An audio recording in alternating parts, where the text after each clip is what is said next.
Quero desejar a todos os amigos e irmãos um abençoado dia, uma abençoada tarde e uma abençoada noite. O meu nome é Sônia Costa, eu sou missionária da Jocum Manaus, trabalho com Jocum Manaus. E quero compartilhar com os irmãos uma palavra de Deus para a sua vida nessa manhã. Em Atos capítulo 1 e os versos de 4 a 8, que diz o seguinte: E estando com eles, determinou-lhes que não se ausentasse de Jerusalém, mas que esperassem a promessa do Pai, que de mim ouviste. Porque, na verdade, João batizou com água, mas vós sereis batizados com o Espírito Santo, não muito depois destes dias. Aqueles, pois, que se haviam reunido, perguntaram-lhe, dizendo: Senhor, restaurarás tu nesse tempo o reino de Israel? E disse-lhes: Não vos pertence saber os tempos ou as estações que o Pai estabeleceu pelo seu próprio poder, mas recebereis a virtude do Espírito Santo, que há de vir sobre vós, e ser-me-eis testemunha, tanto em Jerusalém, como em toda a Judéia e Samaria e até os confins da terra. Irmãos, amigos queridos, a palavra de Deus está falando para cada um de nós que, e estando com eles, Jesus estava com eles, Jesus estava dizendo para eles: olhe, vocês não precisam, vocês não vão sair enquanto vocês não tiverem cheio da promessa, com autoridade espiritual, com convicção daquilo que você tem que fazer. E não se preocupe, porque não vos compete saber os tempos, porque Deus é Senhor e Ele tem um controle sobre o tempo. Ele sabe todas as coisas. Mas é muito interessante quando ele diz: mas vós sereis batizados com o Espírito Santo, e não muito depois desses dias. E ele vai dizendo que, por não pertencer os tempos, Deus é o Senhor, tem o controle. Mas eu fico maravilhada quando ele diz no versículo 8: mas recebereis a virtude do Espírito Santo, que há de vir sobre vós, e ser-me-eis testemunhas, tanto em Jerusalém, como em toda a Judéia e Samaria e até os confins da terra. Então Deus começa explicando aqui, pontuando, falando com direitinho qual é a função. E ele diz assim: para esperar o tempo de Deus, entender o tempo de Deus, esperar ser revestido, ser cheio. Mas quando chega no 8, tem 3 pontos que nós precisamos pensar. A primeira coisa, ele diz: recebereis a virtude do Espírito Santo. Então, a promessa de poder afirma categoricamente sobre a promessa de poder sobre nós, para sermos testemunhas de Jesus, para falarmos da palavra com autoridade, para falarmos da palavra com conhecimento de Deus. E o segundo ponto que ele diz, ele especifica a missão. Ele diz: ser-me-eis testemunhas. Ser-me-eis testemunha. Então, a primeira coisa, ele dá a promessa do poder para sermos revestidos do Senhor, cheio da unção e ação do Espírito Santo em nós e através de nós. Depois, ele especifica a nossa missão, né, que é ser testemunha de Jesus na terra, onde quer que o Senhor nos inserir. E o terceiro, ele designa o campo de atuação quando ele diz: testemunha tanto em Jerusalém como em toda a Judéia e Samaria e até os confins da terra.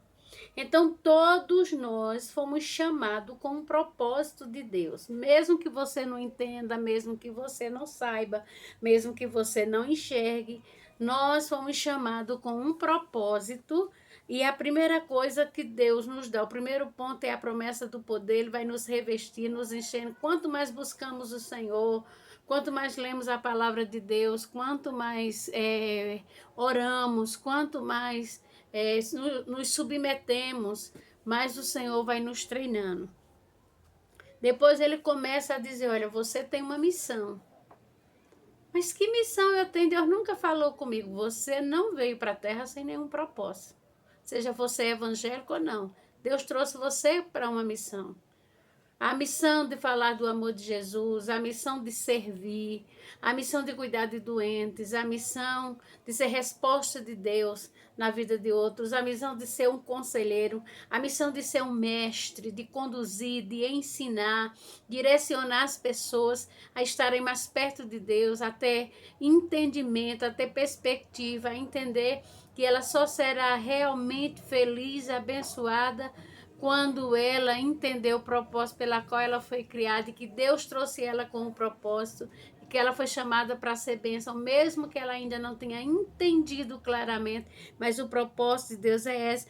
E depois Deus designa a missão. Então, o primeiro ponto, ele dá a promessa de poder. O segundo ponto, ele especifica a missão. E o terceiro ponto, ele designa o campo de atuação. Talvez o seu campo de atuação seja na escola que você trabalha, seja na faculdade onde você estuda, seja no seu trabalho, seja na sua rua, seja o seu vizinho. São tantos os lugares que Deus começa a nos inserir.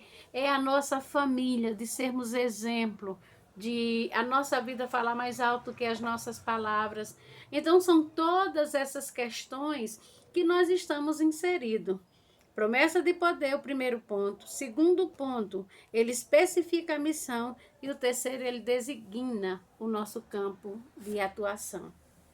Então, eu quero que nessa manhã, nessa tarde ou nessa noite que você está vendo esse áudio, que você entenda qual é o propósito de Deus para a sua vida, para você ser mais efetivo, para você ser uma pessoa mais feliz e para que você não se embarace com coisas dessa vida.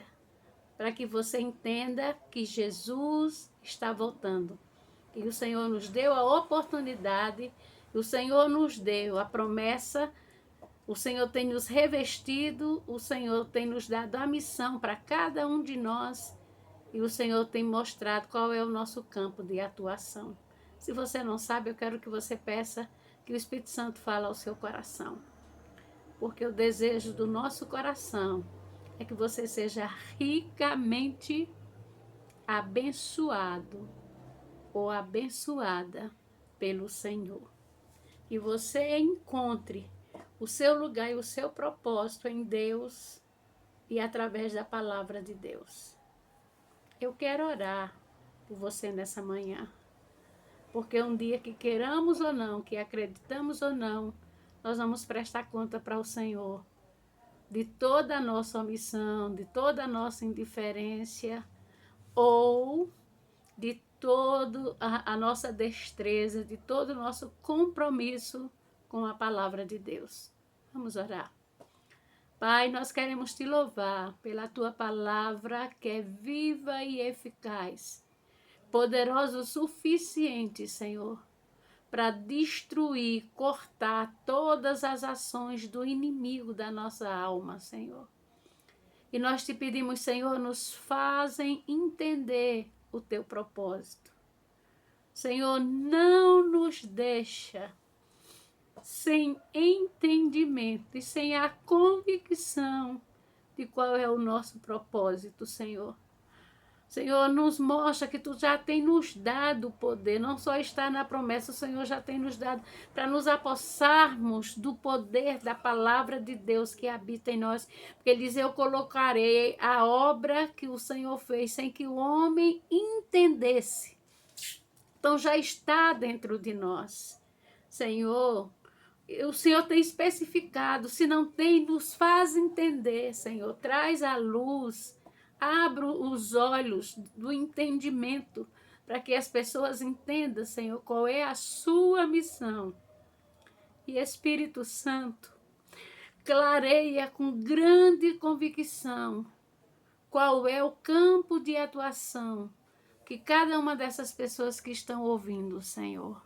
Talvez ela ache insignificante o que o Senhor tem dado, ou talvez ela tenha uma distorção de quem ela é e do que ela pode fazer para o Senhor e através do Senhor.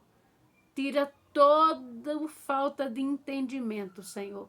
Tudo aquilo que fazem com que não conseguimos enxergar, Senhor. Olhar para o alto e ver a resposta ao clamor do nosso coração, porque Deus é poderoso para fazer infinitamente mais do que tudo que nós pedimos. Senhor, nem todo mundo foi chamado para ser pastor, nem todo mundo foi chamado para ser cantor. Senhor, nem todo mundo foi chamado para ser mestre, mas cada um de nós, Deus não nos deixou desprovido de dons, talentos e habilidades. Por isso, Senhor, fala ao nosso coração, e onde há falta de paz, que a paz preencha todos os espaços do nosso ser, todo o vazio da nossa alma, a presença do teu Espírito preencha. E que haja salvação, convicção e determinação para ouvir e obedecer a palavra do Senhor. No nome de Jesus. Amém. Que o Senhor nos abençoe e nos guarde. No nome de Jesus.